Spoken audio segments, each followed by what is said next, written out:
वंदे मातरम। स्वतंत्रता दिवस की आप सभी को अनंत शुभकामनाएं। राजनेता श्री कृष्ण भी एक स्वातंत्र्य सेनानी थे। ये सुनकर बड़ा अजीब सा लगेगा कई लोगों को, पर भगवान श्री कृष्ण जिन्हें मानते हैं हम, वो मूलतः स्वातंत्र्य सेनानी ही थे और इसीलिए राष्ट्रीय स्तर पर उनका नेतृत्व कायम हो गया। कृष्ण जन्म के समय इस देश की स्थिति क्या थी? पूरा देश कुछ साम्राज्यवादी, आतंकवादी, विस्तारवादी शक्तियों ने अपने कब्जे में लाने का प्रयास शुरू किया था और प्रयास ही क्यों, लगभग उसमें सफल हो गए थे। मगध सम्राट जरासंध इसमें प्रथम श्रेणी का नाम है। उसके मन में पूरे देश पर अपना राज कायम करने की इतनी तीव्र कामना थी कि सब तरह के प्रयास करके, कभी कूटनीति का, कभी आपस में लड़ाइयां लड़वा करके, कभी लोगों के मन में भय निर्माण करके, देश के कई राजाओं को उसने अपने कैद खाने में डाला था। 100 भारतीय राजाओं का सिर मुंडवा करके एक बड़ा यज्ञ करने की कामना थी। ऐसे विस्तारवादी विकास की कोई कल्पना नहीं थी। आर्य चाणक्य ने भी शतखंडित आर्यावर्त को अखंड आर्यावर्त के रूप में स्थापित किया, पर उसके पीछे विकास की भावना थी, विस्तार की नहीं थी। जरासंध विस्तारवादी था, साम्राज्यवादी था, अपने ही हाथ में पूरा देश रहना चाहिए, ऐसी एक तीव्र लालसा उसके मन में थी। फिर शिशुपाल था, भौमासुर था जिसे नरकासुर कहते हैं, कंस था, और ये सारे राजा एकजुट होकर के यहां की परंपरागत स्थापित हुई गणराज्य की कल्पना को ध्वस्त करने के लिए कटिबद्ध हुए थे। बहुत कम बार हम ये बात ध्यान में लेते हैं कि एक समय था जब पूरे भारतवर्ष में, आर्यावर्त में जनपद और गणराज्यों का शासन चलता था, लेकिन जरासंध जैसे विस्तारवादी सम्राट को यह स्थिति अच्छी नहीं लगती थी या उसको मान्यता नहीं देता था।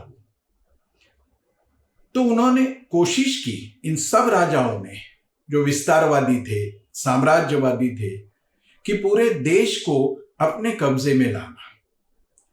तो उन्होंने कौन कौन से मार्ग चुने?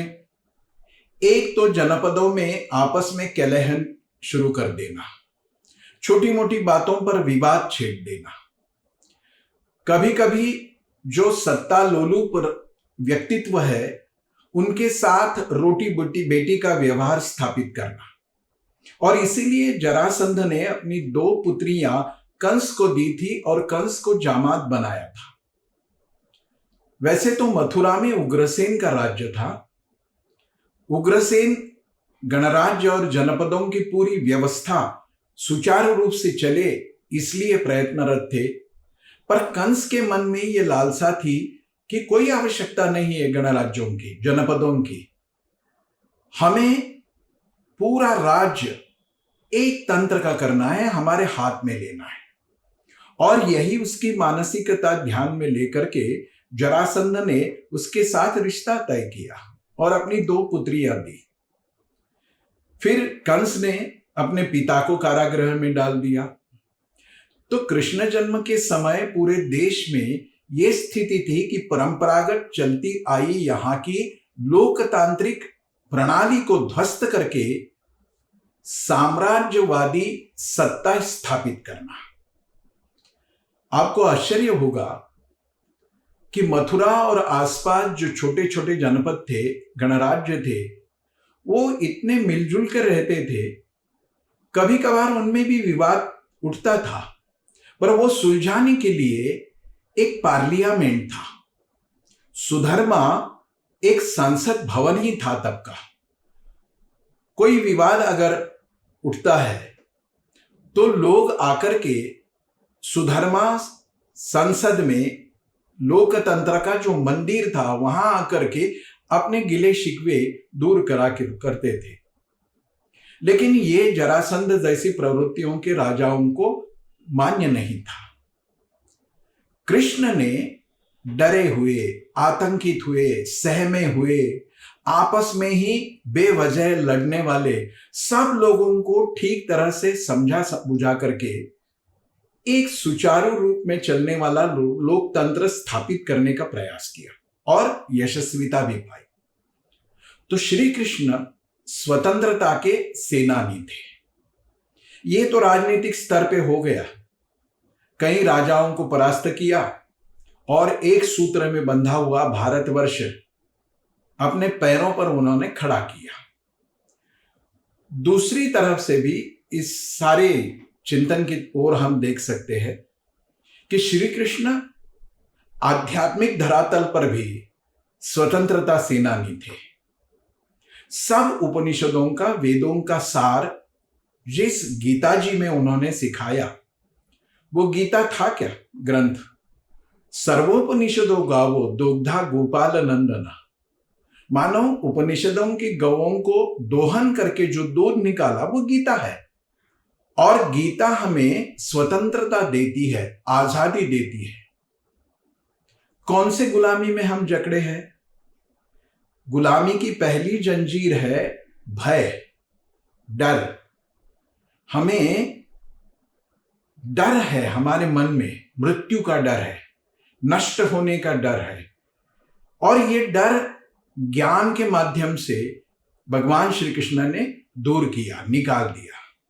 फिर है अपने स्वधर्म के प्रति उदासीनता की एक श्रृंखला, उसमें से भी मुक्त किया। अर्जुन के माध्यम से पूरे विश्व को उन्होंने ऐसी चेतना दे दी कि इन डरों से, भयों से या फिर स्वधर्म की विस्मृति से सबको मुक्त किया। ऐसे स्वतंत्रता सेनानी राजनेता श्री कृष्ण अपने पूरे जीवन में ये अपना उद्देश्य सफल करने के लिए अपने ओर न्यूनता लेकर के, थोड़ा हल्का काम भी क्यों ना हो वो खुद करते थे और लोगों को सिखाते समझाते थे। एक राजनेता होने की काबिलियत जिसमें होती है वो अहंकार से मुक्त होता है। ये भी एक स्वतंत्रता है। अहंकार लेश मात्र नहीं था। कुछ बिंदुओं पर चिंतन करें। महाभारत में श्री कृष्ण का बचपन नहीं है। पांडवों से पहली भेंट श्री कृष्ण की द्रौपदी के स्वयंवर में होती है और वो स्वयंवर का सारा सिलसिला शुरू है और अर्जुन ने वो मत्स्य भेद करने की ठान ली है, किया भी। और दूर से इन 5 वनवासी वेशधारी व्रतधारी युवकों की ओर श्री कृष्ण देख रहे थे और उन्होंने पहचान लिया कि ये कोई साधारण वनवासी नहीं है, कोई व्रती नहीं है, कोई तपस्वी नहीं है, ये तो क्षत्रिय है। और ये भी बात समझ में आई उनके कि ये पांडव ही है। तो पांडव तब अज्ञातवास में थे। कौरवों से जो शर्त लगी थी या जो तय हुआ था आपस में, तो अज्ञातवास में थे। और कृष्ण ने तुरंत पहचान लिया कि ये ही पांडव है। पांडव रहते थे कुम्हार की बस्ती में, एक कुम्हार के घर। कृष्ण तो द्वारकाधीश है, सम्राट है, पर कृष्ण ने यह नहीं सोचा कि मैं संदेशा देकर पांडवों को मेरे पास बुलाऊं। वो स्वयं कुम्हारों की बस्ती में गए सहजता से। और जब पांडवों के सम्मुख वो खड़े हुए, माता कुंती के सम्मुख खड़े हुए, तो सबको बड़ा आश्चर्य लगा। इतना श्रेष्ठ पुरुष बिना कोई मान सम्मान की अपेक्षा रखे स्वयं चलकर के मिलने को आता है, तो बस इसी एक कारण से पांडव शरणागत हो गए। कभी भी कृष्ण ने अपनी महत्ता स्थापित करने का प्रयास नहीं किया, और जो पैदाइशी श्रेष्ठ होते हैं उनको ये सारा करने की आवश्यकता भी नहीं होती है। लेकिन जिनको ये बड़प्पन नहीं मिला है, उन्होंने ओढ़ ओढ़ के खींच खींच के अपने पास लिया है, उनको हर पल अपना ये बड़प्पन संभालने के लिए बहुत कोशिश करनी पड़ती है। जब संदीपनी ऋषि के पाठशाला में, आश्रम में, गुरुकुल में पढ़ाई के लिए श्री कृष्ण जी थे, तभी यही स्वभाव हमारे सामने आता है। एक स्वातंत्र्य सेनानी, मानसिक बौद्धिक स्तर पे जिसने हमें स्वतंत्रता की सीख दी, राष्ट्र को भी साम्राज्यवादी शक्तियों से मुक्त किया, लेकिन अपने जीवन में कितनी सरलता से वो व्यवहार करते थे। तो अपने गुरुकुल के समय वो गुरु की सेवा करते थे, लकड़ियां चुनने के लिए वनों में जाते थे, पानी भरते थे, झाड़ू पोछे का काम जिसे हम कहते हैं वो स्वयं करते थे, और कभी कभी रसोई में भी वो जैसी मदद चाहिए वो किया करते थे। कभी भी ये उनके मन में नहीं आया कि मैं फलाना फलाना हूं तो ये काम मैं क्यों करूं। आगे चलकर ये भी बात हमारे ध्यान में आती है कि राजसूय यज्ञ का आयोजन हुआ था, तो पूरे देश से राजा महाराजाओं का आगमन वहां पर हुआ था, और बहुत सारे लोगों ने वहां पर कुछ ना कुछ दायित्व संभाला था। लेकिन हर एक ने वैसा ही काम चुना जिसमें कोई सम्मान हो, कोई प्रतिष्ठा हो, उससे हमें कुछ इज्जत मिले, कोई विशेष रूप से हम अपने को स्थापित कर सके। लेकिन स्वयंभू नेतृत्व के गुण जिनमें पूरी तरह से भरे थे, वो कृष्ण जी उस राजसूय यज्ञ में कौन सा दायित्व संभालते हैं। उन्होंने ये नहीं किया कि जैसे उपहार में कुछ वहां पर चीजें आने वाली थी, उसको मैं स्वीकार करके उसकी एक सूची बनाऊं और राजकोष का सारा दायित्व संभालूं, या मेहमानों का आवभगत करूं। ये कुछ दायित्व उन्होंने नहीं लिया। बड़ी सरलता से उन्होंने ये कहा कि मैं यहां उपस्थित पधारे हुए पंडितों, ज्ञानियों और ब्राह्मणों की चरण प्रक्षालन की सेवा करूंगा। क्या सिखाता है ये नेता हमें? हर एक बंधन से मुक्ति देता है।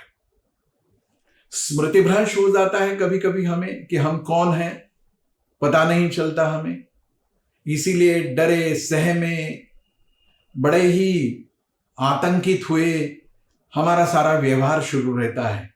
तब जाकर ये राजनेता श्री कृष्ण का व्यक्तित्व हमें सही राह पर चलने की प्रेरणा देता है। कितनी सरलता, कितनी सहजता, और ये सारी क्षमताएं अपने पास होते हुए कृष्ण कर रहे थे। उन्हें तो स्वातंत्र्य सेनानी कहना ही कहना चाहिए, ताकि देखिए कई बंधनों से उन्होंने मुक्त किया। पूरा गीता का ज्ञान जब अर्जुन को दिया उन्होंने, तो अर्जुन ने कहा क्या था? नष्टोर मोहा स्मृतिर्लब्ध्वा। हे कृष्ण, हे माधव, मुझे स्मृति प्राप्त हो गई है। मैं भूल गया था कि मैं कौन हूं। मैं तो यही मानकर चल रहा था कि ये शरीर मैं हूं, पंच महाभूतों से बना हुआ ये पुतला मैं हूं, मैं किसी का कोई सगा संबंधी हूं। पर आपने दिए हुए ज्ञान के कारण ये बंधन छूट गया और मुझे पता चला कि मैं तो सच्चित आनंद स्वरूप हूं। मृत्यु का मुझे डर नहीं है, मैं अभी युद्ध के लिए तैयार हूं। फिर कहते हैं स्मृति लब्ध्वा के साथ क्या हो गया? मोह नष्ट हो गया।